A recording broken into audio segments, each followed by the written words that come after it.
¿Qué tal, amigas y amigos?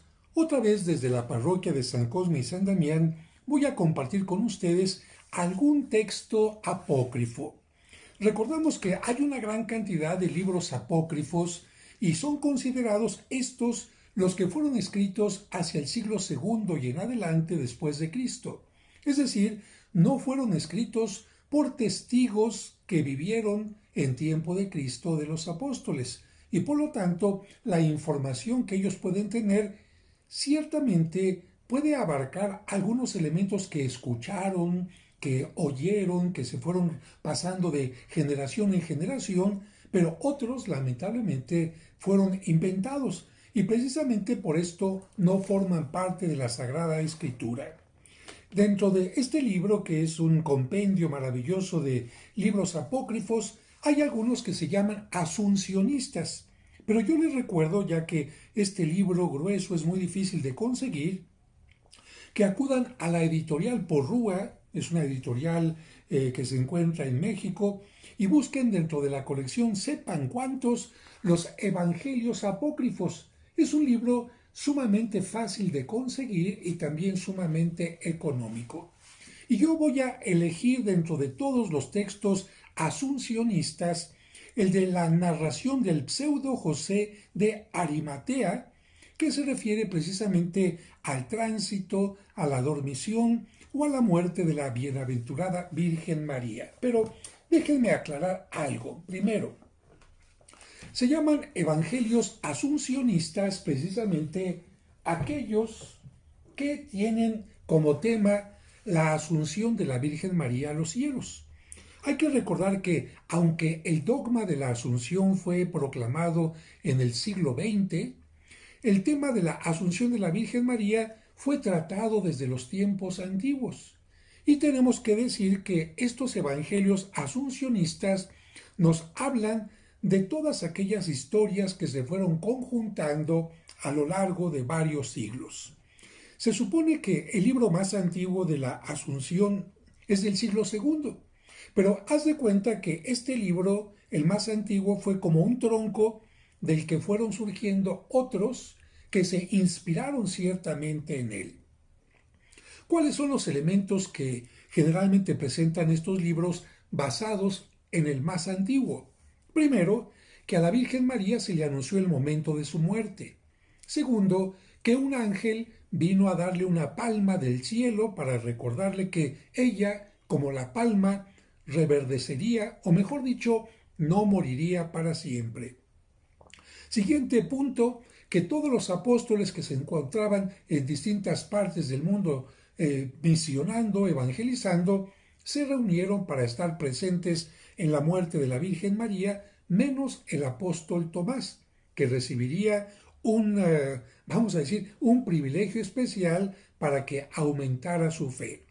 Y después encontramos algunos otros momentos bastante curiosos, como cuando alguien quiso quemar, tirar el cuerpo de la Virgen y otros elementos sumamente interesantes. En algunos de los evangelios apócrifos se menciona que la Virgen iba al sepulcro constantemente, al sepulcro donde estuvo Jesucristo, y Jesucristo le dijo que ella tendría una vida maravillosa después de la muerte, pero no solamente eso, sino que Cristo le anunciaría el momento cuando éste vendría. Por otra parte, encontramos en algunos, no en todos, que como mucha gente no quiere que la Virgen vaya al sepulcro, porque esto es es un testimonio de la resurrección de Jesucristo, la Virgen María tiene que salir huyendo a Belén, pero que, como tiene que morir en Jerusalén, por determinadas características, los ángeles la llevarán nuevamente a Jerusalén, donde tendrá sus últimos días. Pero les repito, estos son variantes de una vena original que tiene los principales elementos mencionados y que después cada uno de los siguientes escritores de evangelios apócrifos va a ir dándoles forma, va a ir dándoles contenido. En este caso, narración del pseudo José de Arimatea. Capítulo 1. Entre las muchas cosas que la madre inquirió de su hijo durante el tiempo aquel que precedió a la pasión del Señor, figuran las referentes a su tránsito, sobre el cual empezó a preguntarle en estos términos: Oh carísimo hijo, ruego a tu santidad que cuando llegue el momento en que mi alma haya de salir del cuerpo, me lo hagas saber con 3 días de antelación, y entonces tú, querido hijo, hazte cargo de ella en compañía de tus ángeles. Capítulo 2. Él, por su parte, acogió la súplica de su madre querida y le dijo: Oh habitación y templo del Dios vivo, oh Madre bendita, oh Reina de todos los santos y bendita entre todas las mujeres, antes de que me llevaras en tu seno, te guardé continuamente y te hice alimentar con mi manjar angélico, como sabes. ¿Cómo voy a abandonarte después de haberme gestado y alimentado, después de haberme llevado en la huida a Egipto y haber sufrido por mí muchas angustias? Sábete, pues, que mis ángeles siempre te guardaron y te seguirán guardando hasta el momento de tu tránsito. Mas, después que hubiere sufrido por los hombres conforme a lo que está escrito, y después que hubiere resucitado al tercer día y subido al cielo al cabo de los 40 días, cuando me vieres venir a tu encuentro en compañía de los ángeles y de los arcángeles, de los santos, de las vírgenes y de mis discípulos, ten por cierto, entonces, que ha llegado el momento en que tu alma va a ser separada del cuerpo y trasladada por mí al cielo, donde nunca ha de experimentar la más mínima tribulación o angustia. En este capítulo se sintetiza de alguna manera lo que el Evangelio en la Biblia menciona: la muerte y la resurrección de Jesucristo. Tercer capítulo. Entonces ella se vio inundada del gozo y de alegría. Besó las rodillas de su hijo y bendijo al Creador del cielo y de la tierra, que tal don le había deparado por medio de Jesucristo su Hijo. Capítulo 4. Durante el segundo año a partir de la ascensión de nuestro Señor Jesucristo, la Beatísima Virgen María solía entregarse asidua y constantemente a la oración de noche y de día, pero en la antevíspera de su muerte recibió la visita de un ángel del Señor, el cual la saludó diciendo: Dios te salve María, llena eres de gracia, el Señor es contigo. Ella, por su parte, respondió: Gracias sean dadas a Dios. Él tomó de nuevo la palabra para decirle: Recibe esta palma que te fue prometida por el Señor. Ella entonces, rebosante de gozo y de gratitud para con Dios, tomó de manos del ángel la palma que le había sido enviada, y le dijo el ángel del Señor: De aquí a 3 días tendrá lugar tu asunción. A lo que ella repuso: Gracias sean dadas a Dios. Capítulo 5. Entonces llamó a José de Arimatea y a otros discípulos del Señor, y cuando éstos se hubieron reunido, así como sus propios conocidos y allegados, anunció a todos los presentes su tránsito inminente. Luego, la bienaventurada Virgen María se aseó y engalanó como una reina y quedó en espera de la llegada de su hijo en conformidad con la promesa de éste, y rogó a todos sus parientes que la guardaran y le proporcionaran algún solaz. Tenía a su lado 3 vírgenes, Séfora, Abigea y Sael, mas los discípulos de nuestro Señor Jesucristo estaban ya a la sazón dispersos por el mundo entero para evangelizar al pueblo de Dios. Capítulo 6. En aquel momento era entonces hora de tercia, el mediodía. Mientras estaba la reina Santa María en su cámara, se produjeron grandes truenos, lluvias, relámpagos, tribulación y terremotos. El apóstol y evangelista Juan fue trasladado desde Éfeso. Penetró en la pieza donde se encontraba la bienaventurada Virgen María y la saludó con estas palabras: Dios te salve María, llena eres de gracia, el Señor es contigo. Ella, a su vez, respondió: Gracias sean dadas a Dios, y levantándose, dio un ósculo a Juan. Después le dijo: Oh hijo queridísimo, ¿Por qué me has abandonado durante tanto tiempo y no has hecho caso del encargo que te hizo tu maestro referente a mi custodia, como te mandó mientras estaba pendiente de la cruz? Él, entonces, cayendo de rodillas, se puso a pedirle perdón, y la bienaventurada Virgen María le bendijo y le besó de nuevo. Capítulo séptimo. Y cuando se disponía a preguntarle de dónde venía o por qué causa se había presentado en Jerusalén, he aquí que, de repente, fueron llevados en una nube hasta la puerta de la cámara donde estaba la bienaventurada Virgen todos los discípulos del Señor, exceptuando Tomás, el llamado Dídimo. Se pararon, pues, y luego entraron y adoraron a la reina, saludándola con estas palabras: Dios te salve María, llena eres de gracia, el Señor es contigo. Ella entonces se levantó solícita e inclinándose les fue besando y dio gracias a Dios. Capítulo octavo. He aquí los nombres de los discípulos del Señor que fueron llevados hasta allí en una nube: Juan el Evangelista y su hermano Santiago, Pedro y Pablo, Andrés, Felipe, Lucas, Bernabé, Bartolomé y Mateo, Matías por sobrenombre el Justo, Simón Cananeo, Judas y su hermano, Nicodemo y Maximiano, y otros muchos, finalmente, que no es posible contar. Capítulo noveno.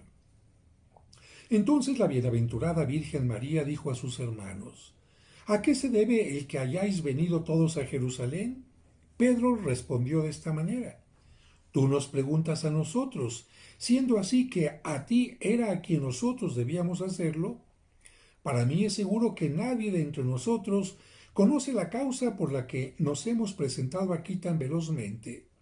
He estado en Antioquía y ahora me encuentro aquí. Y todos fueron indicando el lugar donde habían estado aquel día, quedándose sobrecogidos de admiración por verse allí presentes al escuchar tales relaciones. Capítulo 10. Díjoles la bienaventurada Virgen María: Antes de que mi hijo sufriera la pasión, yo le rogué que tanto él como vosotros asistierais a mi muerte, gracia que me fue otorgada, por lo cual habéis de saber que mañana tendrá lugar mi tránsito. Vigilad y orad conmigo para que, cuando venga el Señor a hacerse cargo de mi alma, os encuentre en vela. Entonces dieron todos palabra de permanecer vigilantes, y pasaron toda la noche en vigilia y en adoración, entonando salmos y cantando himnos acompañados de grandes luminarias. Capítulo 11. Llegado el domingo, y a la hora de tercia, bajó Cristo acompañado de multitud de ángeles, de la misma manera que había descendido el Espíritu Santo sobre los apóstoles en una nube, y recibió el alma de su madre querida. Y mientras los ángeles entonaban el pasaje aquel del Cantar de los Cantares, en que dice el Señor: Como el lirio entre espinas, así mi amiga entre las hijas, sobrevino tal resplandor y un perfume tan suave que todos los circunstantes cayeron sobre sus rostros, de la misma manera que cayeron los apóstoles cuando Cristo se transfiguró en su presencia en el Tabor. Y durante hora y media ninguno fue capaz de incorporarse. Capítulo 12. Pero a la vez que el resplandor empezó a retirarse, dio comienzo la asunción al cielo del alma de la bienaventurada Virgen María entre salmodias, himnos y los ecos del Cantar de los Cantares. Y cuando la nube comenzó a elevarse, la tierra entera sufrió un estremecimiento, y en un instante todos los habitantes de Jerusalén pudieron apercibirse claramente de la muerte de Santa María. Capítulo 13. Mas en aquel momento penetró Satanás en su interior, y dieron en pensar qué harían con el cuerpo de María. Y así se proveyeron de armas para prender fuego al cadáver y matar a los apóstoles, pues pensaban que ella, María, había sido la causa de la dispersión de Israel que había sobrevenido por sus propios pecados y por la confabulación de los gentiles. Pero fueron atacados de ceguera y vinieron a dar con sus cabezas contra los muros y entre sí. Capítulo 14. Entonces, los apóstoles, consternados por claridad tan grande, se levantaron al compás de la salmodia y dio comienzo el traslado del santo cadáver desde el monte de Sión hasta el valle de Josafat.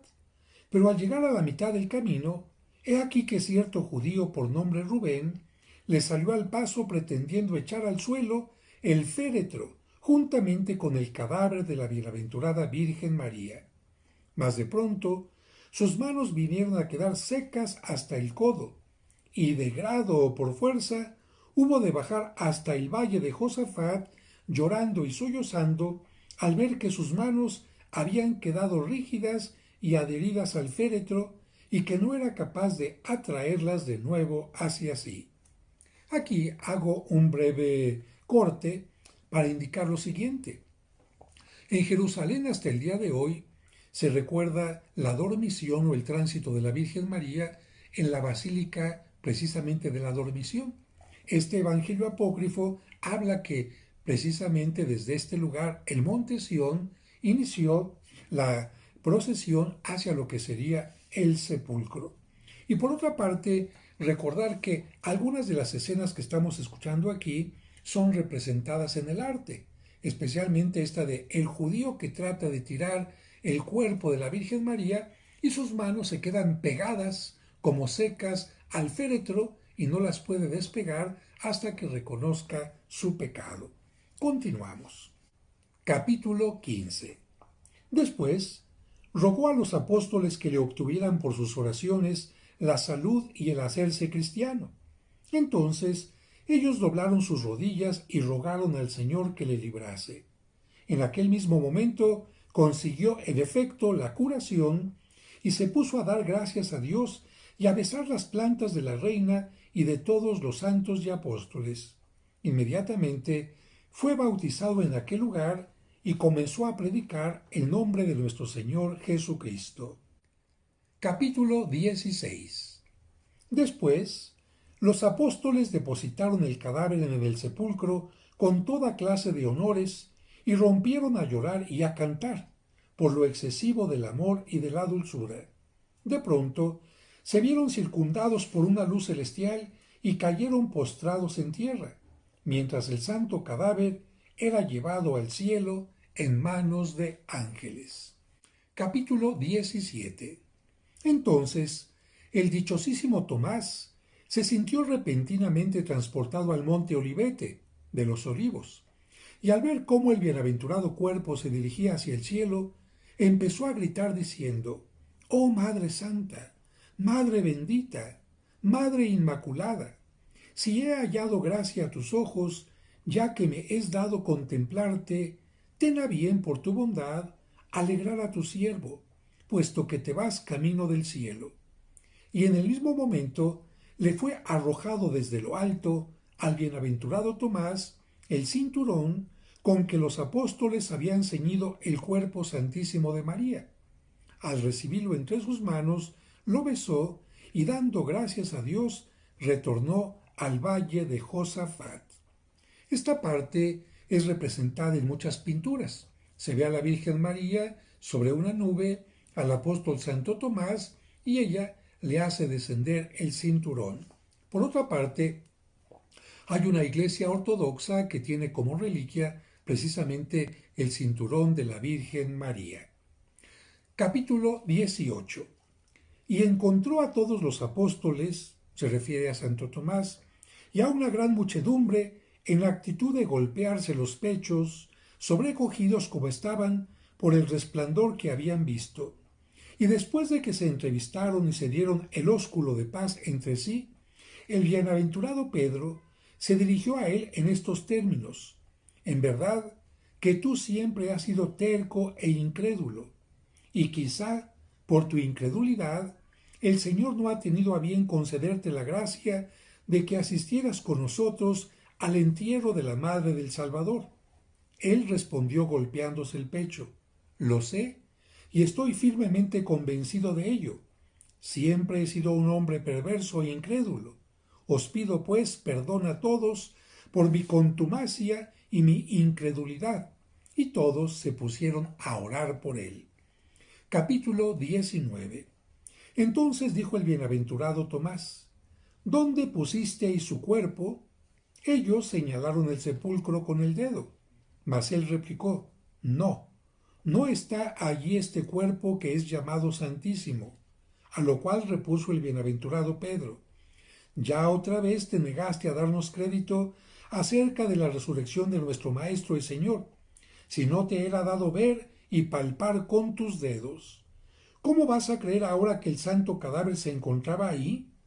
Él, por su parte, insistía diciendo: No está aquí. Entonces, como encolerizados, se acercaron al sepulcro que estaba recién excavado en la roca y apartaron la piedra, pero no encontraron el cadáver, con lo que se quedaron sin saber qué decir al verse vencidos por las palabras de Tomás. Capítulo 20. Después, el bienaventurado Tomás se puso a contarles cómo se encontraba celebrando misa en la India. Estaba aún revestido de los ornamentos sacerdotales cuando, ignorando la palabra de Dios, se vio transportado al monte Olivos, y tuvo ocasión de ver el cuerpo santísimo de la bienaventurada Virgen María que subía al cielo, y rogó a ésta que le otorgara una bendición. Ella escuchó su plegaria y le arrojó el cinturón con que estaba ceñida. Entonces él mostró a todos el cinturón. Capítulo 21. Al ver los apóstoles el ceñidor que ellos mismos habían colocado, glorificaron a Dios y pidieron perdón al bienaventurado Tomás, movidos por la bendición de que había sido hecho objeto por parte de la bienaventurada Virgen María y haberle caído en suerte contemplar su cuerpo santísimo al subir a los cielos. Entonces el bienaventurado Tomás les bendijo diciendo: Mirad qué bueno y qué agradable es el que los hermanos vivan unidos entre sí. Capítulo 22.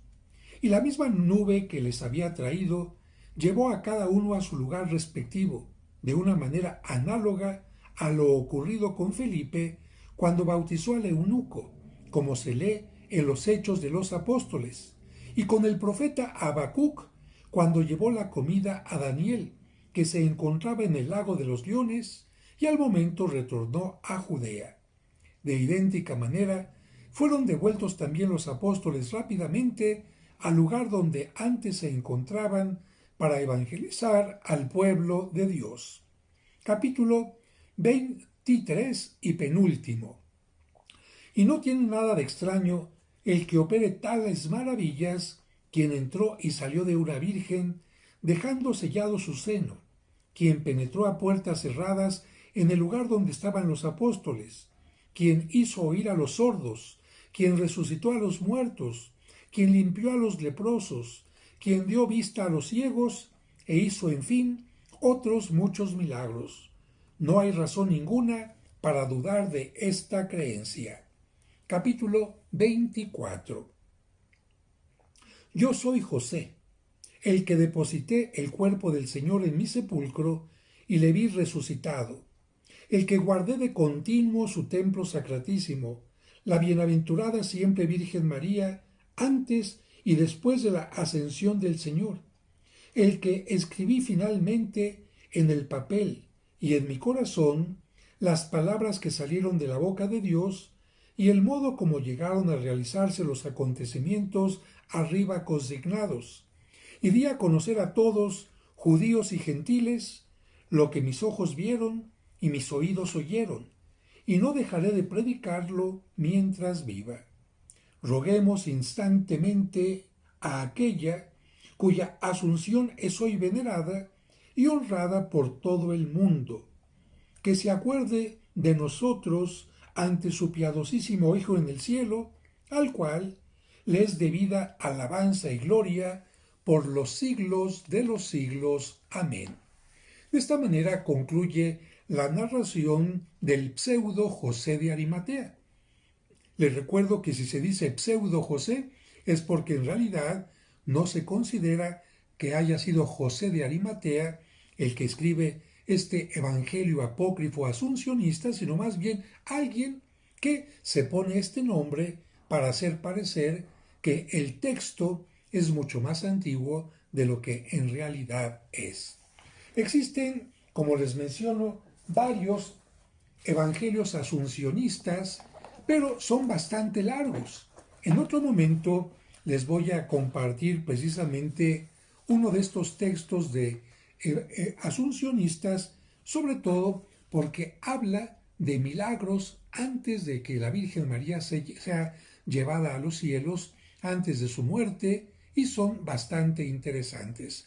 Por lo pronto, les agradezco a todos su atención, el interés por escuchar, por entender, por aprender, por conocer historias maravillosas que, aunque no forman parte de la Biblia, nos hablan de la tradición de lo que se creía a partir del siglo segundo, tercero, cuarto, quinto y sexto sobre la Santísima Virgen María. Y hay detalles muy interesantes, por ejemplo, pusieron atención en cómo saludaban a la Virgen María los apóstoles y otros personajes en esta narración, exactamente con el Dios te salve María, como nosotros lo seguimos haciendo en nuestro tiempo. Que Dios les bendiga y sigamos todos protegiéndonos en este tiempo de pandemia y siempre. Recuerden, pónganle por favor al video me gustó, o si no les gustó, pónganle no me gustó, porque también los no me gustó cuentan para que este video sea cada vez más visto por más personas. Me gustó, y si a alguien no le gustó, está en todo su derecho, no me gustó. Hasta la próxima.